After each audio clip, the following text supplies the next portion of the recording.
once again. I'm Dan Tawczynski. Some of you might know me from Taft Farms. Others maybe from a couple of the books that I've written. I'm here to tell a couple of stories for the holidays. They're ones I don't think you've heard. They're local in their bent. They're something that have been a part of my life for a long time. One involves a man I call Uncle Joe, even though he was a second cousin. He was my mother's first cousin. And his time in the service. Hello, Charlie. How are you? Yeah, you want something? Here. Why don't you sit? Okay? Come on down. You can sit right here. All right? Sit. He's not obeying. Well, maybe he will.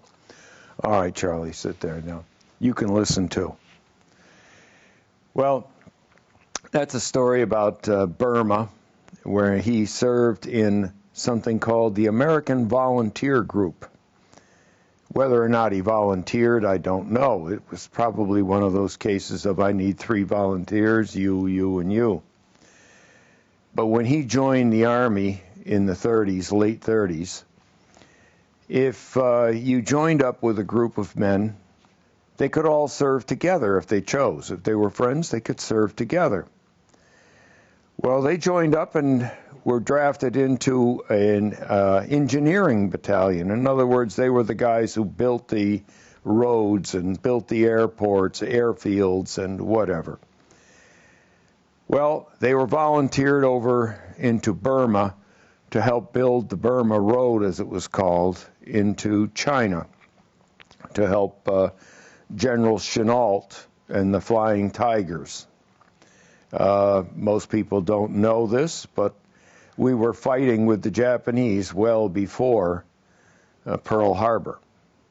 But we were doing it as volunteers for China. In any case, he went over there with 3 of his buddies from Housatonic, and it was an adventure at first. The bulldozers had their fuel, they had their food, they moved in from the coast, supplies came on a regular basis, but this was a long haul, and pretty soon those supply lines got stretched thin. And then Pearl Harbor happened. Now the Japanese were taking aim at them. They were shooting down their supply planes, but they still managed to keep going.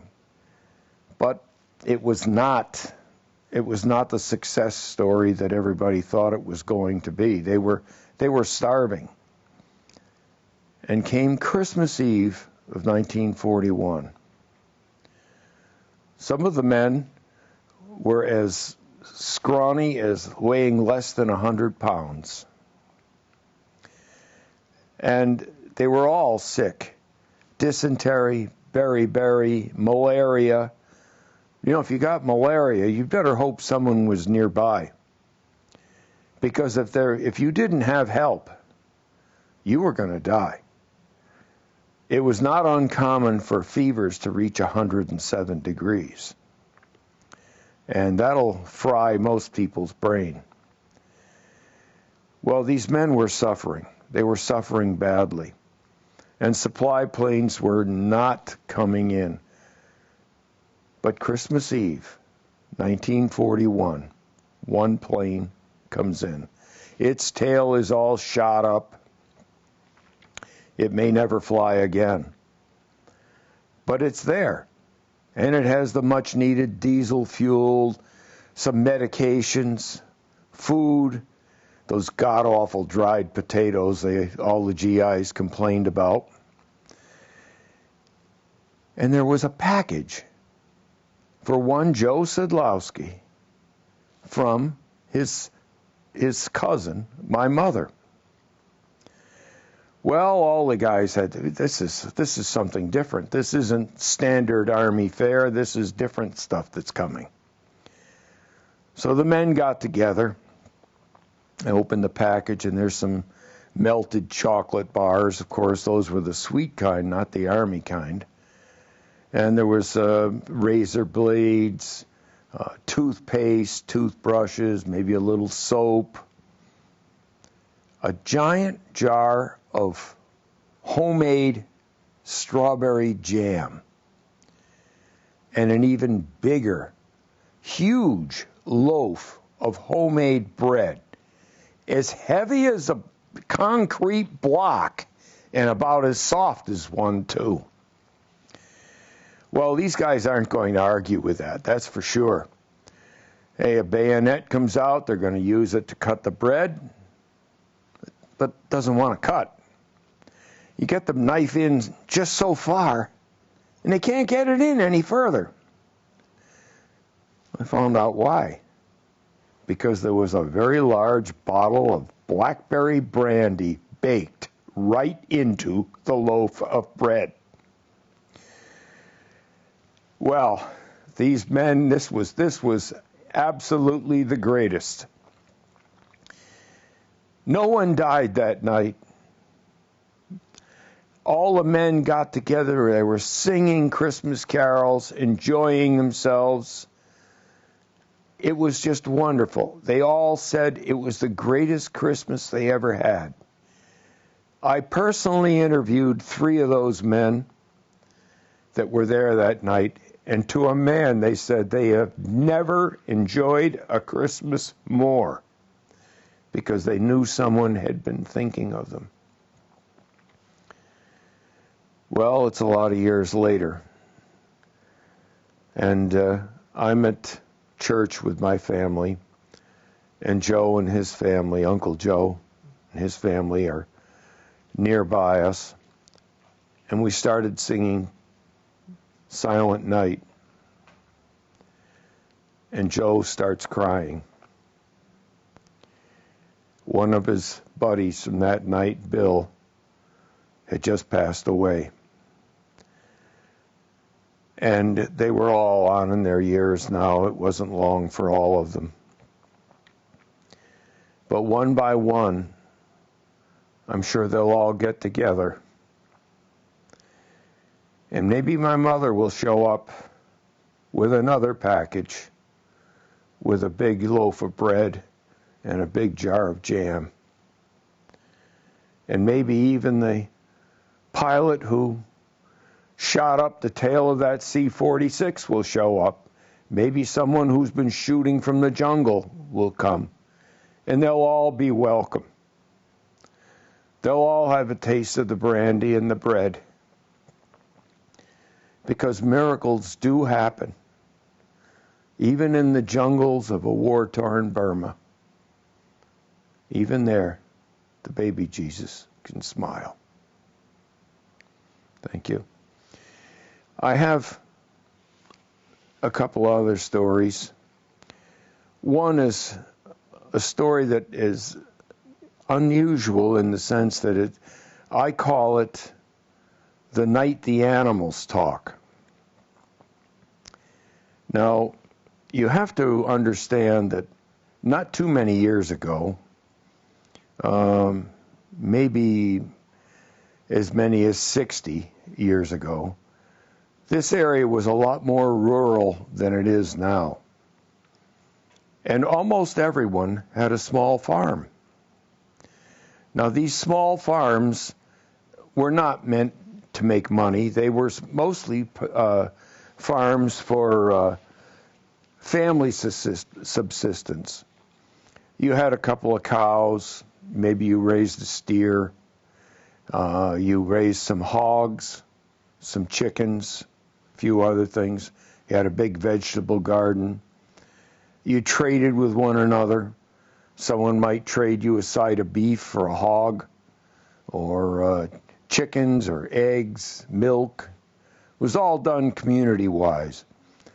I can remember harvesting some wheat that we grew and taking it down to a mill in Great Barrington that would grind it into flour for us. And what was the fee? The fee was a percentage of the grain that was then ground and sold to people who lived in the town area where they didn't grow their own.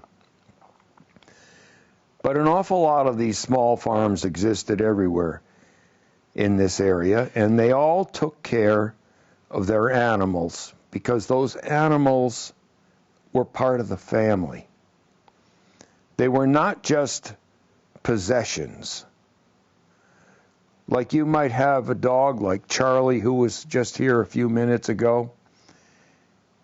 They mean something to you. They had names. They came when you called them.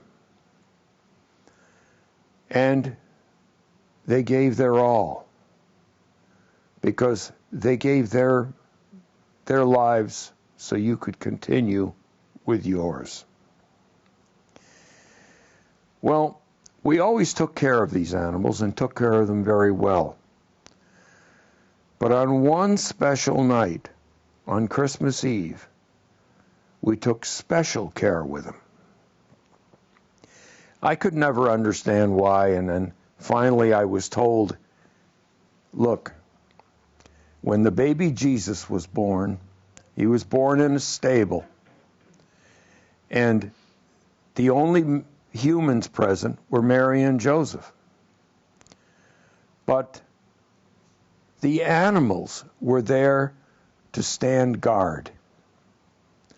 And as a result, God granted them a special privilege that on one night every year they could talk directly to God. Well, this is a quaint little story. I liked it. That was nice. As I got a little older, whatever, but my parents and the extended family, aunts, uncles, you name it, they say camp followers, everyone believed this to the nth degree. They honestly believed that the animals talked to God on Christmas Eve. So on Christmas Eve, you made sure that that barn was clean, that they had fresh bedding, they were groomed. Sometimes you were petting them and almost playing with them. That was definitely a major part of your Christmas celebration. You made sure the animals were in good shape. Why? Because they were not just talking to God.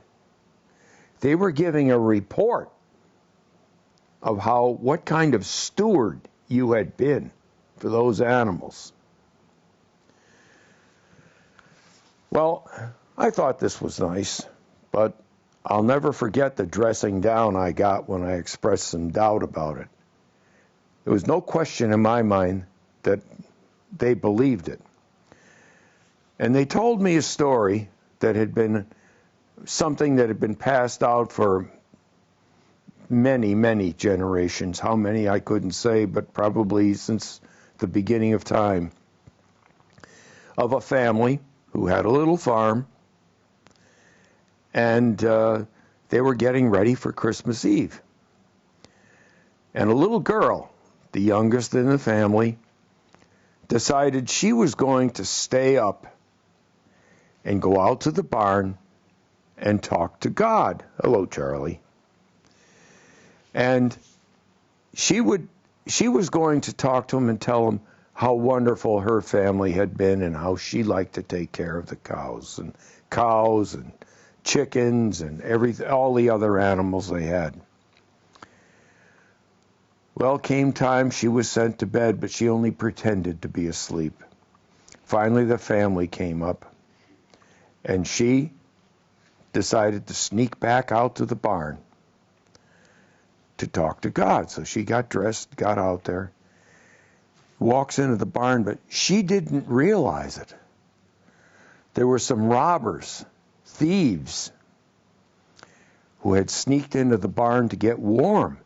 Because, the barn's warm with all the animals present. And they came in to get warm because it was so bitterly cold outside. Well, they were frightened. The robbers were frightened when this little girl shows up. But she's talking to the animals, and she says she's talking to God. So one of the robbers got a bright idea. He said, little girl, when Jesus was born, some very wise men came bearing gifts of gold and valuables. Do you want your family to be wealthy and happy? Oh, yes, yes, yes. Well, then you must go and get gifts for the baby Jesus. The better the gifts, the more wealth will be bestowed on your family.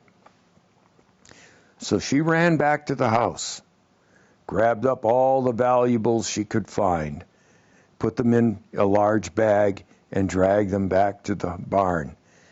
And the robber says, yes, little girl, you've done very well.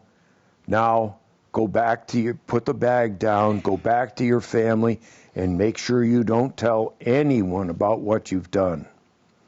So she's placing the bag down, and a very loud voice booms out of the darkness.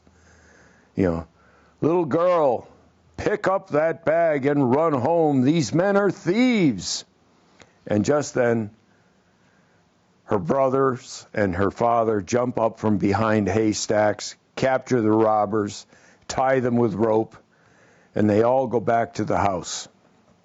They're going to warm up and sort out this problem. Well, the little girl is crying. Her mother is holding her, and she's crying and crying. She realized the problem she had. And her brother comes over to her and says, oh, listen, that's okay. When Dad imitated God and said, put down the bag and run back, you're okay. We will take care of things from here. And the father looks up and said, I thought you told her to bring the bag back. I know your voice has changed. You're a man now. You have a much deeper voice. But you didn't tell her? No, I didn't tell her. And I know I didn't tell her. Then who told her to bring the bag back to the house? And the mother pipes up, it was God. And God said, because the animals had told God that you had done a good job with us, with the animals. And God was pleased.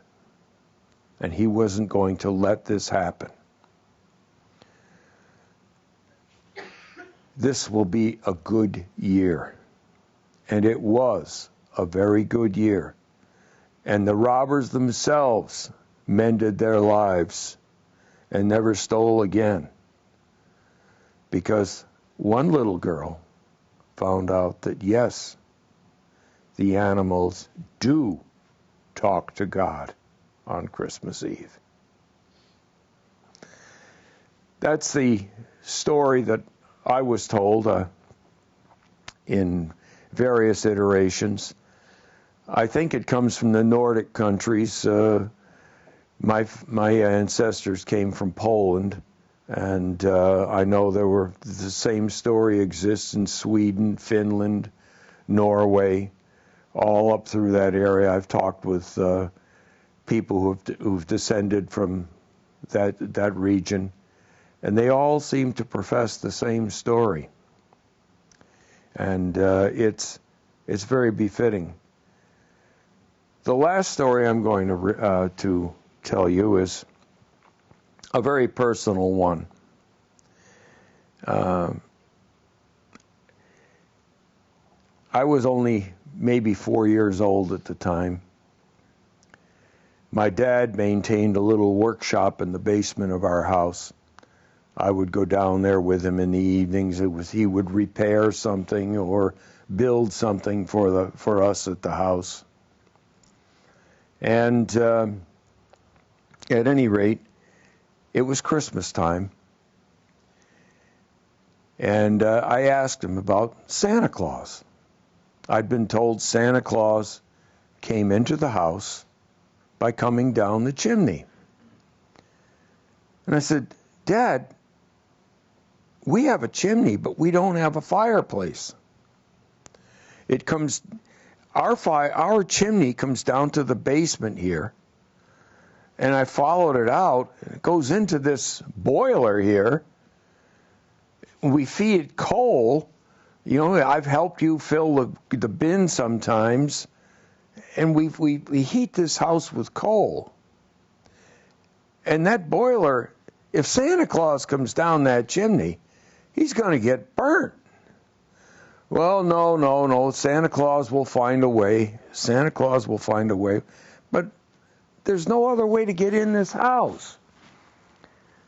And I would talk to him about it. I said, you know, Dad, what happens if I'm a bad boy? Well, you'll get coal in your stocking.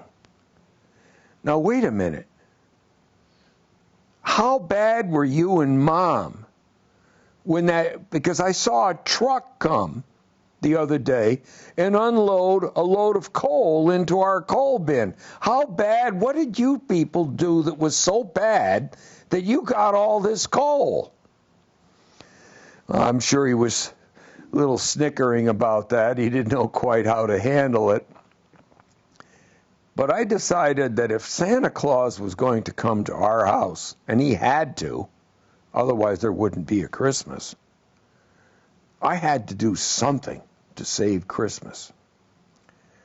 So Christmas Eve, right after dinner, instead of going up to bed, I sneaked down into the basement, and I decided I was going to take the boiler off the chimney so that Santa Claus would come down the chimney and not get burnt. I grabbed a hammer from Dad's workbench, and I heard this loud clang as I hit the door on the boiler. Next thing you know, there were footsteps coming down the stairs. Dad was wasn't really upset, but, you know, what are you doing? And I said, I'm saving Christmas. Well, now wait a minute, you know, how are you saving Christmas by destroying the boiler? He says, I don't want Santa Claus to get burnt. First of all, he won't be able to give us any gifts. And what about all the people that he's going to be disappointing that are further down the line on his list? You know, if Santa Claus gets burnt, he won't be able to deliver to them. Christmas will be destroyed, and we'll be blamed for it. So I was saving Christmas for everyone else. Well, he convinced me that wasn't such the case, that maybe there was another way around this. And he says, Santa Claus will find a way, you know, he'll come in the doors. And I said, Dad, we lock our doors. Well, this was only a few years after the end of World War II. And everyone still locked their doors at night because you didn't know. I mean, you didn't know what was going on. You still hadn't recovered the trust that had been lost, you know, during that period of time. So he convinced me that somehow Santa Claus would get in and do the delivery. Even if he and Mom had to stay up all night and wait for Santa Claus to come. Of course, you understand, he will not come if you don't fall asleep. And the sooner you fall asleep, the sooner he can come.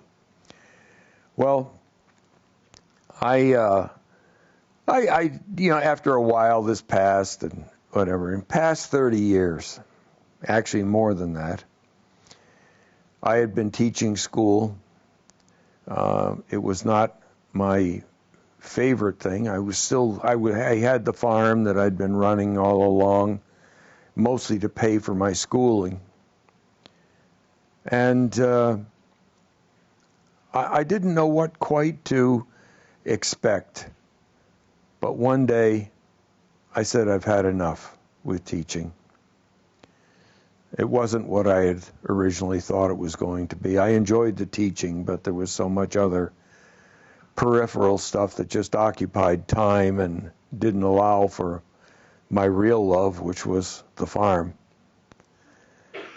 And I sat down with my brother, who was my partner in the farm, and we analyzed things, and I decided that was it.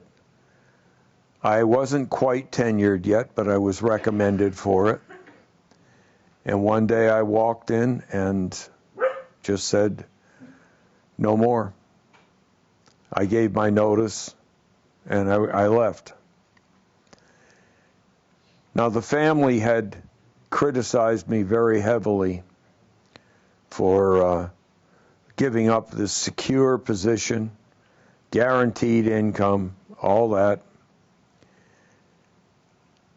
But I couldn't handle it anymore.